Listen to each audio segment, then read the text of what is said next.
Halo, kembali lagi dengan Sandika di XND Channel. Seperti biasa, pada awal tahun, tidak terkecuali tahun 2020, Samsung melakukan rilis terhadap seri flagship mereka, yaitu Samsung Galaxy S Series, yang pada tahun 2020 ini dinamakan Samsung Galaxy S20.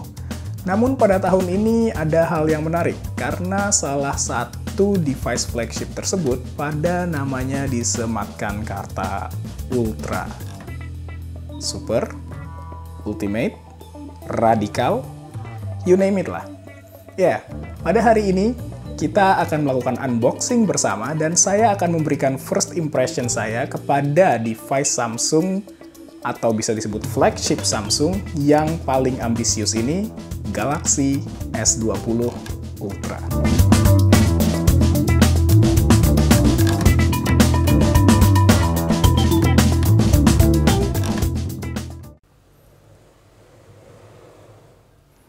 Iya, jadi ini adalah box dari Samsung Galaxy S20 Ultra.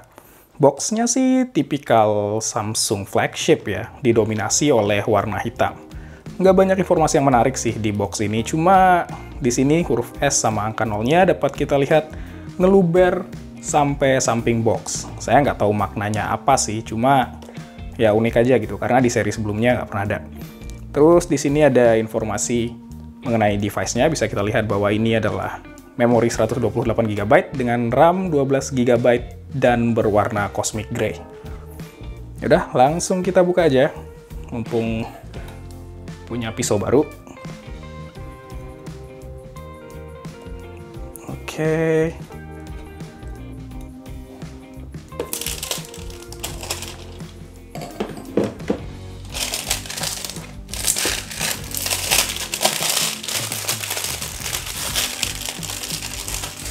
Dan ini dia boxnya, langsung kita angkat.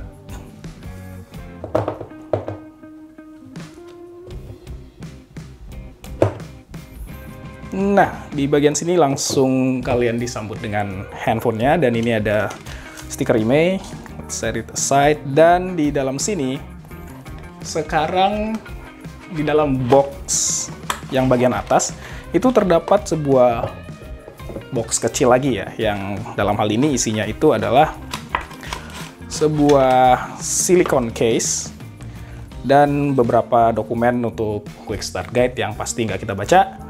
Terus di sini ada SIM card ejectornya juga. Lalu ada unitnya. Set. Kita ke aksesorisnya dulu. Kemudian di bagian bawah ada ini semacam lapis pemisah gitu antara unit dengan aksesorisnya, dan kita dapat sebuah charging brick yang ini setahu saya 25 watt ya, padahal HP ini mendukung charging sampai 45 watt, tapi yang dikasih cuma 25 watt, tapi ya udahlah. Kemudian di box ini apa nih? Kosong anjir. Ya, tapi ya sudahlah. Terus di sini ada kabel USB Type-C to Type-C untuk melakukan pengecasan device ini. Kemudian di sebelah sini ada earbud yang ditune langsung oleh AKG, dan ini konektornya udah pakai USB Type-C karena RIP headphone jack udah nggak ada di Galaxy S20 Ultra ini. Jadi right out of the box, itulah yang kalian dapatkan. Ada charging brick, terus ada headphone, kemudian ada kabel, dan ada case, serta tidak lupa unit handphonenya sendiri.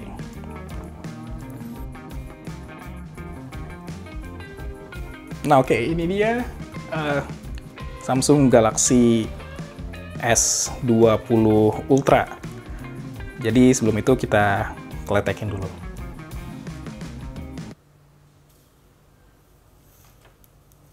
Oh my god, so satisfying. Nah, terus di belakang sini ada stiker, ini kita cabut aja, nggak apa-apa. Kemudian inilah unit headphone-nya. Namun sebelum kita berbicara lebih jauh tentang handphone ini, kita coba hidupkan dan setup dulu ya.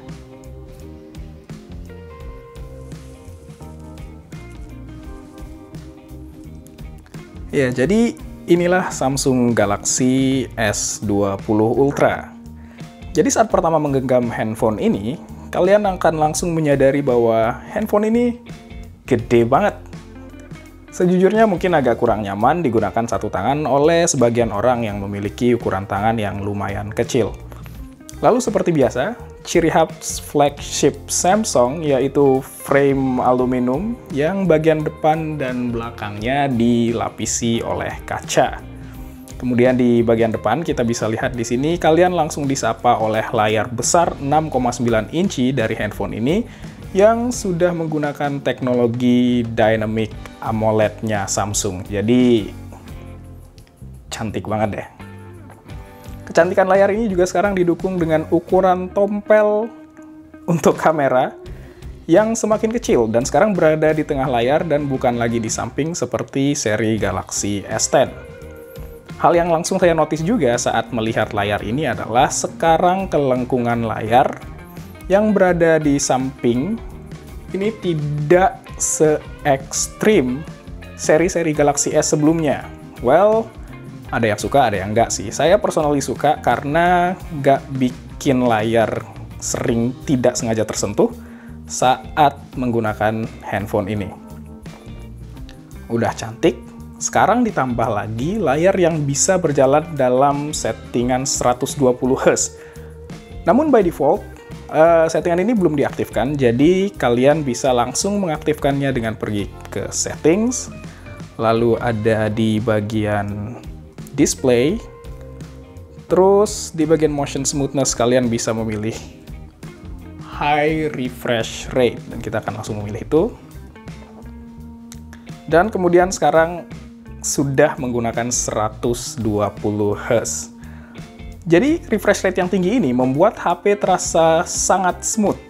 Saat kalian melakukan scrolling, saat melakukan tas-tas lain, rasanya itu smooth banget. Namun ini agak susah ditunjukin sih dari kamera atau video. Kalian harus merasakannya secara langsung.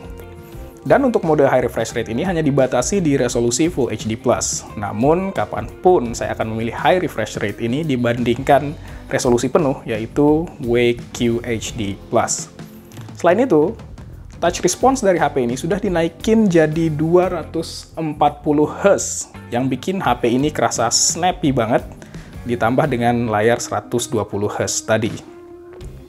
Kemudian di sisi handphone kita bisa lihat frame aluminium yang melapisi seluruh sisi dari headphone ini yang menambah kesan mewah pada handphone ini. Dan sekarang seluruh tombol berada di sebelah kanan layar termasuk volume rocker, tombol power, dan kok kayaknya ada yang hilang. Nggak ada tombol Bixby. Jadi sekarang kalian tidak perlu khawatir Bixby nongol saat tidak diinginkan. Well, tapi dengan perginya tombol Bixby, pergi juga headphone jack dari handphone ini. Jadi, rest in peace headphone jack. Tapi wireless headphone sekarang sudah bagus-bagus sih, jadi harusnya nggak masalah. Nah, ini dia nih, bagian yang bikin Galaxy S20 Ultra ini spesial. Bukan bagian belakangnya, karena menurut saya bagian belakangnya biasa banget. Kenapa nggak ada pilihan warna Aura Glow dah? Padahal itu udah cantik banget, seperti yang kita lihat di seri Note 10 kemarin. Tapi yang bikin spesial adalah modul kamera ini. Seperti yang dapat kalian lihat, modul kamera ini sangat-sangat tegas menggambarkan betapa gaharnya setap kamera dari handphone ini. Lihat aja, gede banget dan sangat menonjol keluar dari body handphonenya sendiri. Setup kamera yang ada pada handphone ini nggak main-main. 4 buah kamera dengan kamera utama 108 megapiksel, telefoto 48 megapiksel yang menggunakan periskop, kemudian ada kamera ultrawide 12 megapiksel, dan sebuah sensor time of flight yang akan membantu handphone ini dalam pengambilan gambar potret. Fiturnya juga sangat menarik, mulai dari kemampuan untuk merekam resolusi 8K. 8K loh, 4 kalinya 4K atau 16 kalinya Full HD. Lalu pada handphone ini juga diperkenalkan fitur single take, serta kemampuan untuk melakukan zoom sampai 100 kali. 100? Gila nggak sih? 100 kali zoom ini juga dengan sangat bangga dituliskan pada modul kamera HP ini. yang terdapat di bagian belakang sini. Mereka nyebutnya Space Zoom. Sekarang kita coba kameranya ya. Ini foto.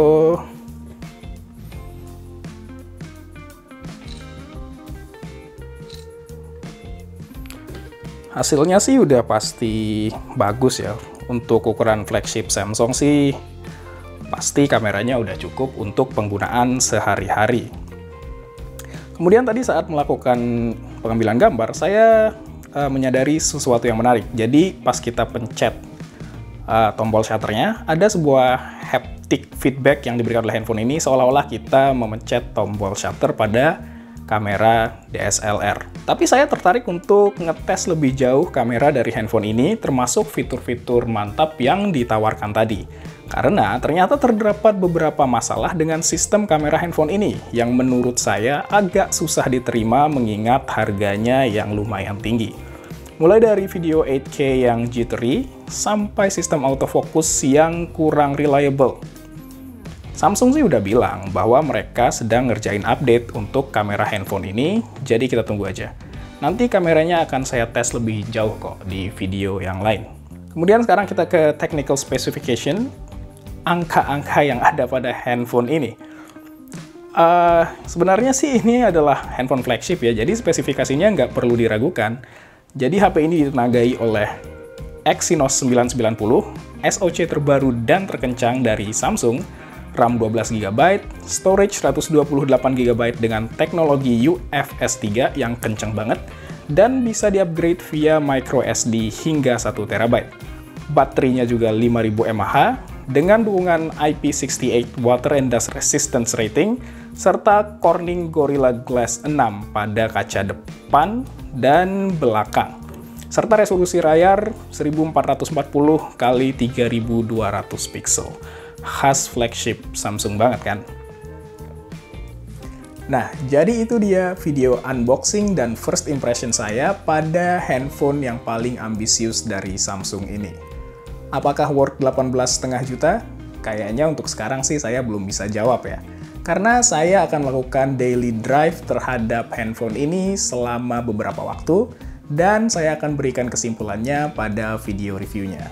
Jadi stay tuned ya. Sekian video unboxing dan first impression kali ini. Like jika kalian suka, dislike jika tidak suka, dan subscribe jika belum. Kita jumpa lagi di video berikutnya. Ternyata di atas dan di bawah dan di atas handphone ini juga ada plastik yang tadi lupa saya kletek, jadi ya udah. Nih tuh, satu. Terus mana ya tadi? Oh ini. Ada satu lagi. Dua.